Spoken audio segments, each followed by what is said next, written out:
ILD किस्से कहानियों में जैसे शहर होते हैं, बर्फ से लदी वादियां, शोर मचाता दरिया का पानी और घर के ऊपर ठहरे बादल, वैसा है मेरा शहर देवप्रयाग। इसीलिए ILD यानी I love Devprayag, not interstitial lung disease. अब थोड़ी बहुत मेडिसिन जानने का हक तो बनता है ना। मेडिकल की मोटी मोटी किताबों के साथ 5 साल रिलेशनशिप में रहकर आई हूँ। सोचा था जब दिल्ली से वापस घर जाऊंगी तो बाबा को इतरा कर कह दूंगी कि मेरा नाम बदल गया है। मुझे चाहत बोलने की गुस्ताखी ना करे, बल्कि एहतराम से मुझे डॉक्टर चाहत राहिल बेग करके पुकारे। लेकिन इस बार सिर्फ नाम नहीं, नाम के साथ साथ जिंदगी की कहानी भी तब्दील होने जा रही थी। और इस बदलाव की वजह था एक लड़का।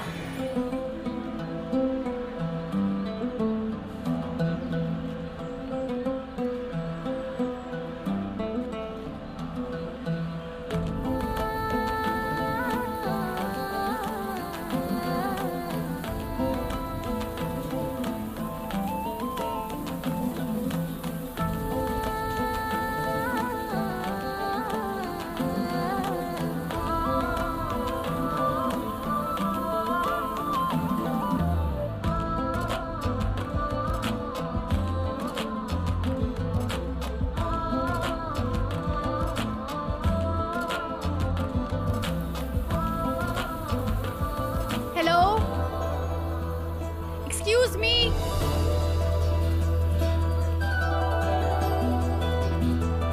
Allahu Akbar, Allahu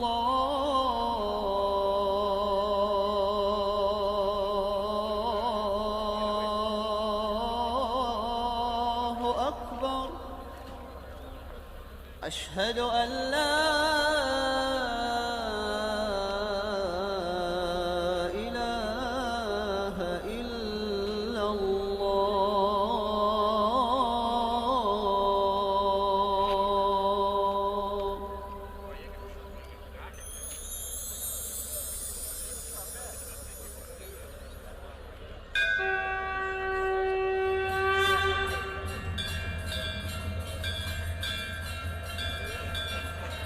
जय रघुनाथ।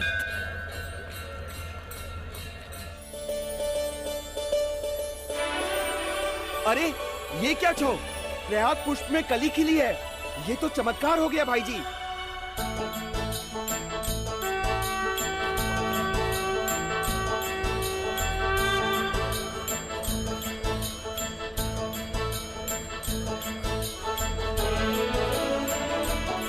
पता नहीं कौन दो प्रेमी मिलने वाले हैं जिनकी वजह से दशकों में पहली बार ये प्रयाग पुष्प खिला है।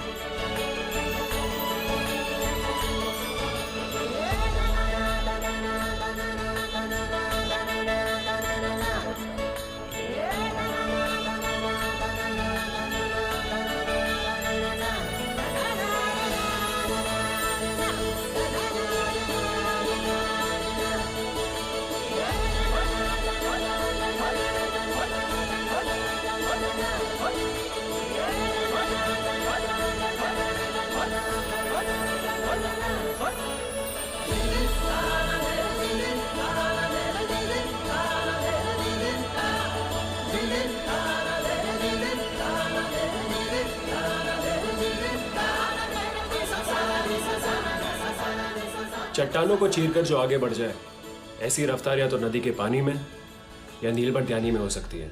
सॉरी फाइन नीलकंठ भट्टियानी, वरना व्यास जी बुरा मान जाएंगे। वैसे भी मेरे शेफ बनने के फैसले से वो थोड़ा सा अपसेट है। मुझसे कहते हैं पिता की पूंजी है हवन कुंड को घी अर्पित करना, और बेटे का काम है कढ़ाई को घी देना। व्यास जी यानी कि मेरे पिताजी, जिसको मेरा पूरा शहर ऑलमोस्ट वर्शिप करता है। जय हो शंकरा, आदिदेव शंकरा, तेरे जाप के बिना चले ये सांस किस तरह।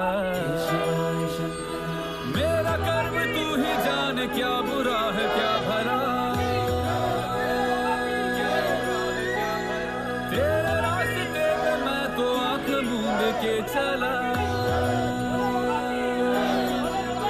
तेरे नाम की जोत में सवार लिया तमस मेरा।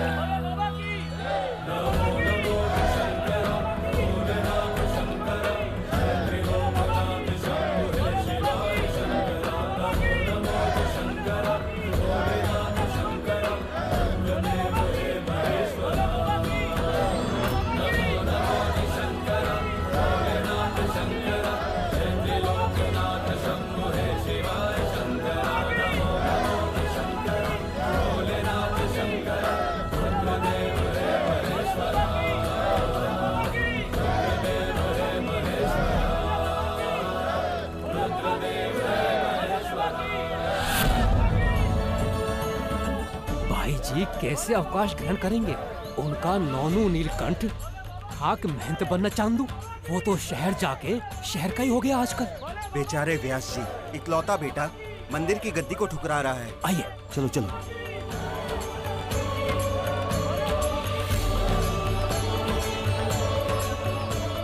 दया थी मुझे व्यास जी की हंसी पर। पता नहीं व्यास जी का लौंडा उनके कलेजे में आग लगाकर शहर में कौन सी आग बुझा रहा है।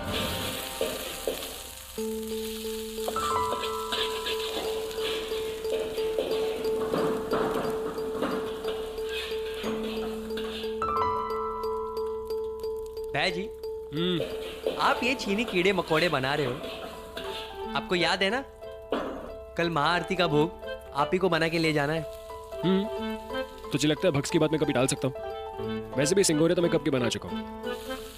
बस एक बार ये हेड शेफ का इंस्पेक्शन खत्म हो जाए तो उसके बाद निकलूंगा सीधा बस स्टेशन के लिए और वहां से दे प्रयाग। बस आपकी हाथ की बनी सिंगोरिया खा के ना व्यास जी भी खुश हो जाए तो वो आपको पक्का माफ कर देंगे। मैं पूजा के लिए अपने हाथों से बनाया हुआ भोग भेजने को तैयार तो हो गया था, लेकिन व्यास जी का दिल रखने के लिए नहीं। इसलिए क्योंकि मैं भक्स की बात कभी टाल नहीं सकता। कहते हैं मां के पैरों तले स्वर्ग होता है, लेकिन मेरा स्वर्ग तो मेरी बहन के पैरों तले है। मेरी भग्स, मेरी दुनिया, मेरा सब कुछ, मेरी भगवान। और आप जानते हैं इस बार घर आने की खुशी दुगनी थी, क्योंकि मेरी भग्स पूरे 9 साल बाद फाइनली मां बनने वाली थी। दीदी दीदी, बाल का हाल बहुत बुरा हो रहा है। कहा था मैंने आज इनसे कि आज घर में इतनी बड़ी पूजा है, नील 3 महीने बाद आने वाला है, लेकिन मेरी कक सुनने इन्हें।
अरे सरस्ती, तुझे यहाँ नहीं आना चाहिए था। 8वां महीना चल रहा है तेरा, तो अपना बिल्कुल भी ध्यान नहीं रखती। धुएं से तकलीफ ना होती तुझे। जाओ जाओ बच्चों, जल्दी जाओ, जल्दी जाओ जाओ। ओ भाजी, कख जाने की तैयारी हो रही है? 108 बार मंत्र का उच्चारण नहीं हुआ, बैठो सारे। अरे मन में पढ़ लेंगे ना, पूजा का इतना सारा काम है। जाओ जाओ जाओ, क्लास खत्म हो गई। रुको। अरे जाने दीजिए ना, मुझे एक बात बताइए। हाँ? आप पिछले जन्म में कोई जल्लाद थे? धुएं के वजह से बालकन की कठिनाइयां क्यों बढ़ाते हैं? तू मुझ पे शक कर रही है? वैसे सही कहते हैं लोग, मैं वो आलेख हूं जिसे कोई बाच नहीं सकता। सरस्ती, ये सारे बच्चे ना कल को बड़े होने के बाद पंडित बनेंगे, और एक खरे पंडित की धुएं से ना तो आंख लाल होनी, ना तो आवाज टूटनी छ। कल को ऐसे धुएं की वजह से इन्होंने यज्ञ अधूरा छोड़ दिया तो तुझे नहीं लगता भोले बाबा का अपमान होगा? भोले बाबा इतनी छोटी छोटी बातों से अपमानित नहीं होते। अच्छा, ये सब छोड़िए। आप पूछ रहे थे ना कि 56वें भोग का इंतजाम हुआ या नहीं? तो 56वां भोग नील खुद अपने हाथों से बनाकर ला रहा है। सरस्ती, सिंगोरी लपेटी जाती है मालू के पत्तों में, और वो सिर्फ और सिर्फ ऊंचे पहाड़ों में मिलती है, ये बड़े बड़े बिल्डिंगों वाले शहर में नहीं। नील मेरा भूला है, वो दुनिया के चाहे किसी भी कोने में क्यों ना रहे, लेकिन पहाड़ों को दिल में लिए घुंघरू छा। अगर सिंगोरिया दिल्ली से नहीं आई ना, तो आप अवश्य मेरा नाम बदल देना। थैली पकड़, ये सिंगोरिया है। ओके। एक भी सिंगोरी टूटनी नहीं चाहिए। बिल्कुल बिल्कुल। हाँ, इसके बाद मुझे बस स्टॉप छोड़ देना। पक्का। और वैसे भी महाआरती के पहले घर पे पहुंचना होगा, वरना भक्स को 4 बातें सुननी पड़ेंगी। अच्छा सुन। हाँ। अरे यार, लॉग आउट करना भूल गया, इसको बाद में आता हूँ। ओके। हेलो। हाँ।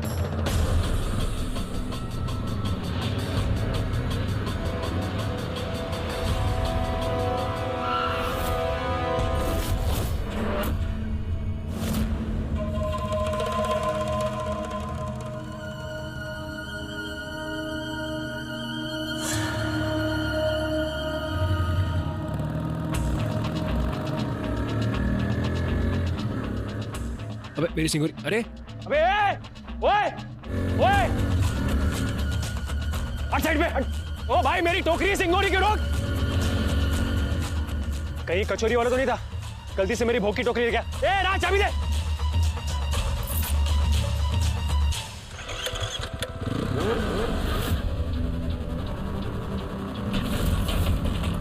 अबे रोक। 56वां भोग तो मैं घर ले ही जाऊंगा।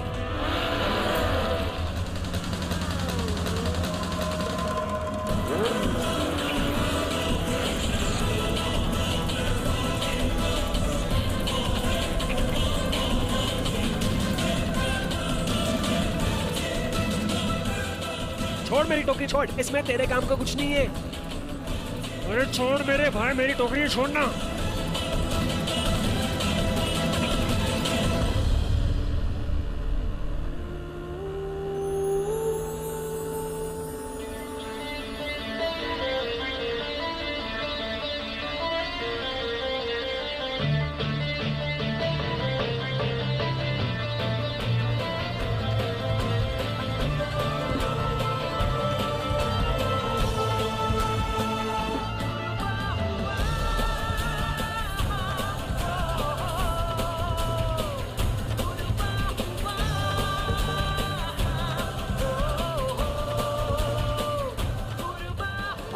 ये मनोज घड़ी में हमारी मुलाकात हुई। किसी का दर्द कम करने से बड़ा और क्या सवाब होता है। बाबा कहते हैं दर्दमंदों को तकलीफ से निजात दिलाना ही हमारा फर्ज होता है, पर लेकिन उस दिन ये फर्ज पूरा करते करते मुझसे एक गलती हो गई। उठानी थी कचोरियों की टोकरी और उठा ली सिंगोरियों की।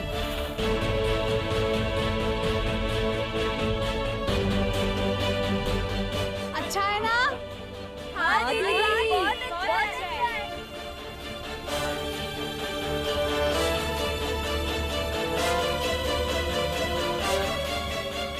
ये क्या कर दिया तुमने? तुम जानती भी हो ये क्या है? अब मालू के पत्तों में लिपटे हुए समोसे तो है नहीं है। अरे सिंगो, तुम पहाड़ी हो? पहाड़ी भी हूँ और शर्मिंदा भी। नील की मामी हूँ मैं जानती नहीं क्या लाटे को। सुबह 4 बजे उठ के 55 भोग तैयार किए हमने। धारी देवी देखनी चाहिए, देख लेना। नील 56वां भोग लाना जरूर भूल ही जाएगा। सिंगोरिया को इंतजाम तो मैं देवप्रयाग जाके वैसे भी कर देता। आखिर मेरे शेफ स्किल्स कभी काम आते, लेकिन सिर्फ एक ही स्ट्रेस था कि गलती से भी उस मुसीबत की दुकान शेजवान सॉस से मेरी मुलाकात ना हो। Seat number 31।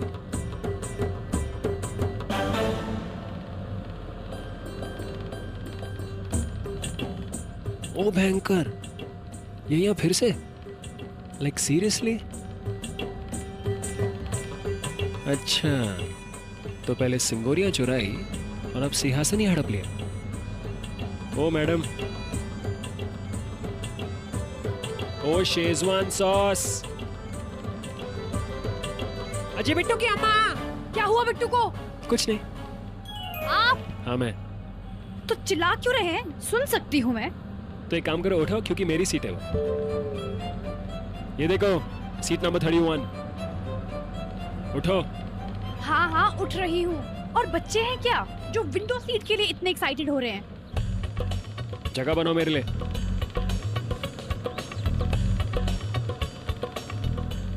सिफालजिया कहीं का। क्या कहा तुमने? कौन सी भाषा में गाली दी? मार्स पे बोली जाती है ये जुबान। गए हो कभी?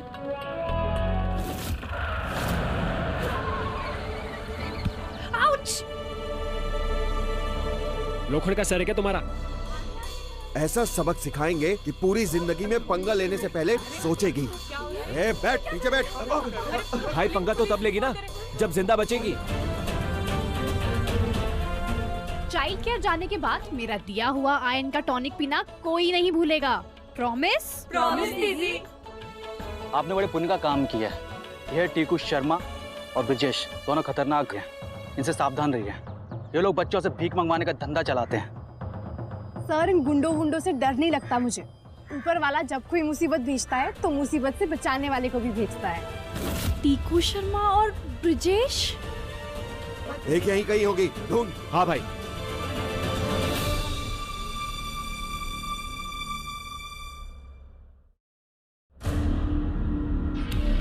ये रही पीली सूट वाली लड़की। क्या हो गया भाई जी? कोई तकलीफ? तेरी सगी लगती है क्या?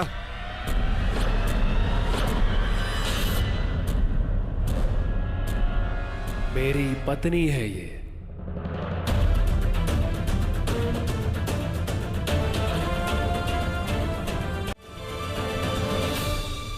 छटे हुए बदमाश है ये।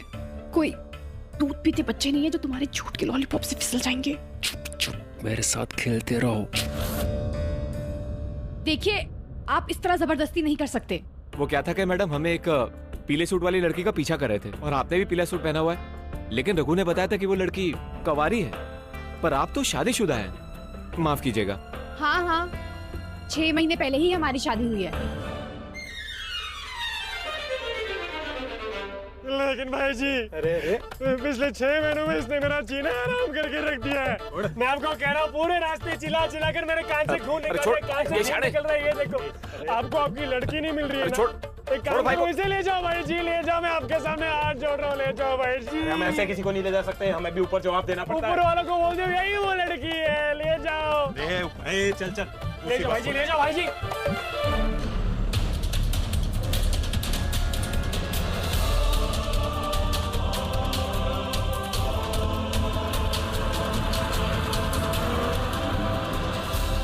भक्स को बता देता हूँ कि आज का एक अच्छा कर्म पूरा हो गया।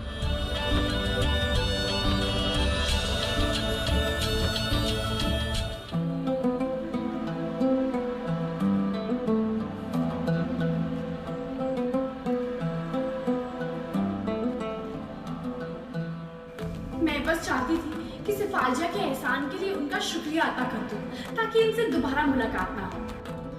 लेकिन मेरे बाबा कहते हैं, अगर हम पे किसी का एहसान रह जाए तो जिंदगी में उससे दोबारा जरूर मुलाकात होती है, और अल्लाह की भी शायद यही मर्जी थी कि ये एहसान कभी उतरे ना और मुलाकातों का सिलसिला चलता रहे।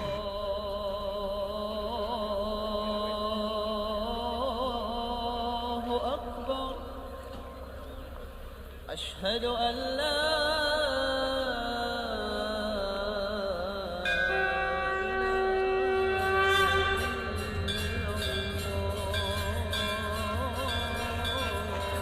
जय रघुनाथ।